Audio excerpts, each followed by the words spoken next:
Katie Smith and Monica Ramirez, and the rest of the people we'll be introducing as we go along. Yes. So thank you.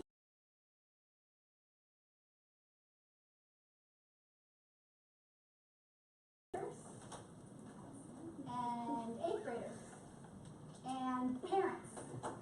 No parents. 2 parents. Gotcha.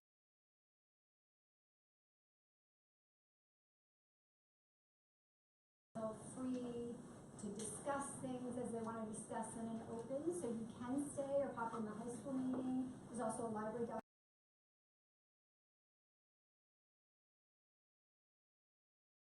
and to say whatever is on my mind today. And we want to encourage that.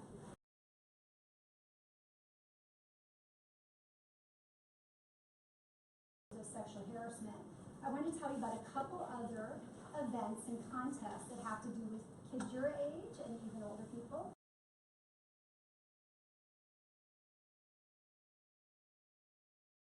Last year the topic was simply, what's it like to be a girl or woman in 2017?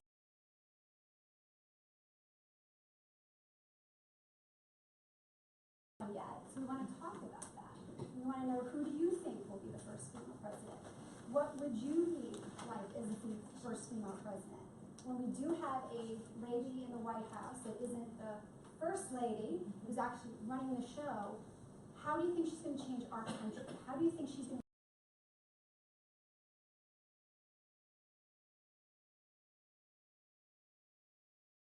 she has a partner? Perhaps it's someone who has a female partner.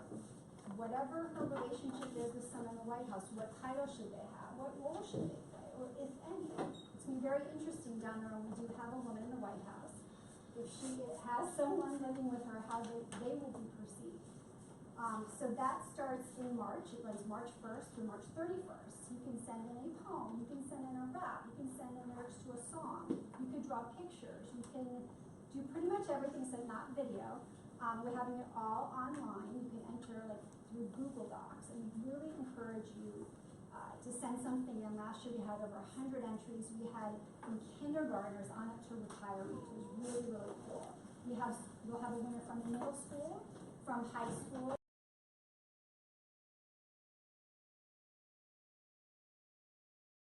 Stuff with that. So there'll be more information on our website, and we'll be sending something out through the county public school system as well. So we encourage all of you to think about that. And it's not just for girls this time, but for guys too. So you guys back there, we'd love to get an entry from you. One of my favorites last year actually didn't win anything. A brother who said something in. He said some really cool stuff about his sister, and it was just really, really meaningful. Another great event we have coming up, and this is for students in grades 6 through 12. It's called the Choose Respect Conference. Like our writing contest, essay contest, this is absolutely free. There's no charge to you. It's going to be held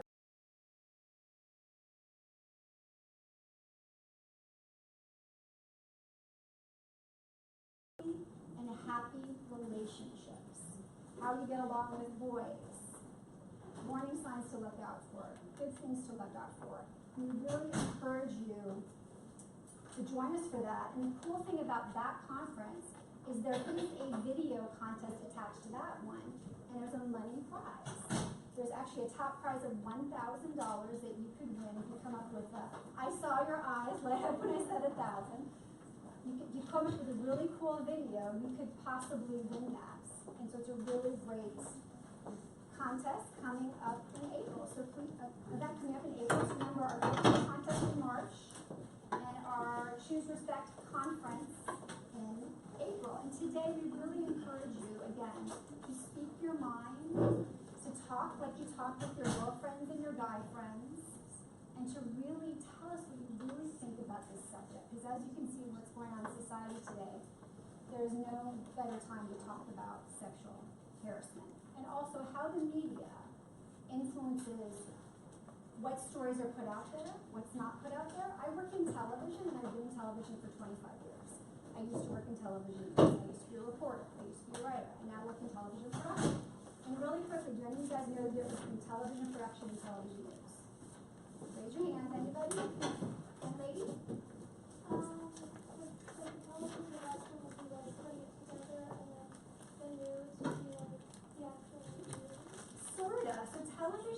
production. What that means is producers and managers and directors of photography and editors that work on shows like on Discovery or on Animal Planet, on Freeform. Anything that you guys watch that looks like a reality show, those are usually done by production companies. So television news are producers and reporters and editors and managers that put your local newscast on the air. Or the cable news like CNN or Fox, or ABC network news. That's television news. So television production is a little different. But what I want to chime in as we go on today about how there are checks and balances in both of those fields and kind of explain, talk about real news and fake news. There's a lot of fake news commentary going on lately on television and radio and paper. So we're going to talk about all that stuff and more. So I've talked more than enough. I'm going to hand it back over to Katie now. All right. So I'm going to act like y'all's teacher today really quick. When's the girls' writing contest? What month is it?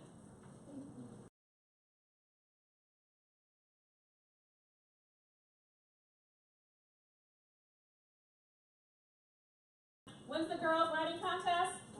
March. And the To Spec conference? April. Very good. I also want to just really quick want Melissa to introduce herself because Melissa helped to plan this whole program as well. So go for it, Melissa. Good afternoon, ladies and gentlemen. I am so proud to see all of you here. My name is Melissa McKenna. I helped with the Commission for Women set this up. I was most recently with the County PTA. And if I may introduce the folks I've kind of invited along with me today. I brought some quasi-peers for you to talk with and work with today. We have Ananya Tatakanda, who is a junior at Richard Montgomery High School. She's the co-founder and co-president of MoCo Empower, H-E-R at the end. And she's the vice president of the NCR SGA. Next to her is Nate. You could have written that in, sorry about that. And he is a sophomore at Kennedy High School. He's chief of staff to our student member of the board, Matt Post. And he's the treasurer of NCR SGA. And they came to help you all work through this and take this on so that we can help take this back to our schools and have a better understanding so we can have a better conversation for everyone. So thank you all. Can I just introduce myself? Yes, please. I'm on the Board of Education. My name is Jill Ortman-Faust. Welcome. I'm so glad that you're doing this with our awesome students. We have a partnership with Common Sense Media and a digital citizenship curriculum, which we've rolled out just this. We started with a pilot last year and are rolling it out to K through 12 this year. I don't know if it's made it to all the grades yet, but have you had anything around digital citizenship and responsible use of media in your classes? Yes, you have. Raise your hand if you have. I'm so glad to hear that because we know how extremely important that curriculum is. If anybody wants to look it up, it's on our website and just look up digital citizenship and you can see our curriculum. Thank you. We'll make sure we write that on the whiteboard on the back so Oh, we have it. also, Ananya has flyers, right? Yes. Okay, we'll wait. Yeah, I just want to make Yeah. sure we get that. I'm very excited about this group. Yes. All right. So really quick, we have a great panel, ladies and gentlemen, who are experts in the field and leadership, or teachers, or who've been on C-SPAN, or they've been to the Golden Globe. We've done so many phenomenal things. So to my far right, we have Monica. Monica, again, serves on the Commission for Women. She accompanied Laura Dern to the Golden Globes. She has served as an inspiration for farm workers, for Latina and immigrant women as an attorney. She's an organizer, and she's an advocate. She's dedicated to helping to make your life better as middle schoolers, and then our life better as adults. The next person that I have is Joanne. Joanne comes to us. She works for a Common Cause. She's a political consultant. She loves moving people to action. She has a Caribbean background. She's from Haiti. And if you need to know, how to run a campaign, she's the person to talk to. I have Dr. Mitchell. He is a student, but we'll just call him D. Mitch. Is that okay? That's what we'll call you. He's a social studies teacher at Rosa Parks Middle School. His positions have also included assistant administrator at Howard University. Then I have one of my good friends here with us, Jordan. Jordan serves as the chief of staff for a Montgomery County delegate. She has a law degree, went to Catholic University and all that jazz. So I'm gonna stop talking so that we are cognizant of our time. Jordan is going to make sure that each one of you introduces yourselves. After that, D. Mitch, remember not Dr. Mitchell, D. Mitch is gonna frame our conversation for us, and I'm gonna have a few questions and answers for them. You know that you are in the session called Fake News versus Real News, how media frames our view. So right before Jordan goes, I want to show you a quick clip. Just to keep you engaged. I know that sometimes students like to see videos. You may be dazzled by your preteen and teens electronic fluency, but here's something far from dazzling. A new Stanford University study shows some 82% of middle schoolers could not distinguish between a native ad labeled sponsored content and a real news story on a news website's homepage. Here to discuss the disturbing implications of this is WSJ Work Family columnist Sue Schellenberger. Hi Sue, thanks so much for being with us. Tell us a bit more about how this Stanford study was conducted and what it found. Well, researchers took 18 months and surveyed 7,800 students in 12 states, both affluent suburban schools and inner city schools and colleges, and set before them a series of social media posts and websites and asked them to determine which was more credible, which was more influential to them. And the students pretty much across the board, most of them had trouble distinguishing ads from news. High schoolers were swayed by a powerful photograph. Middle schoolers had trouble distinguishing an opinion piece from an actual news story. There was a lot of confusion about how to believe and see what we see online. Oh, as a journalist, I find this especially upsetting, as I'm sure you do as well, Sue. What are the dangers of this? Well, students really, I think psychologically, can become scared, frankly, by some of the stuff on social media. Some of it's alarmist. They can be terrified about scary things that social media tells them might happen. And of course, they need to know how to evaluate information to become ultimately informed citizens. So all of those things are at risk. Absolutely. We know even adults are vulnerable to this. Facebook and Google are taking steps to prevent sites that disseminate fake news from using their advertising platforms, and Twitter is moving to curb harassment by users. But how much do young people say they get their news from social media today? Well, Media Insight Project found that 88% of young adults are getting their news from Facebook by the age of 18.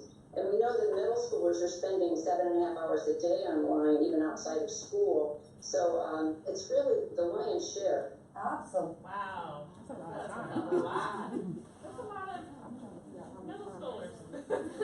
Using social media. How many people in here have a smartphone? Most everybody. Jordan, I'll turn it over to you for them to introduce themselves very quick. Oh, okay. Thank you again for having me. If possible, I'd like to start from this side of the room and work our way over so everyone can introduce themselves and tell me what school you attend. Can we start with you? My name is Zena,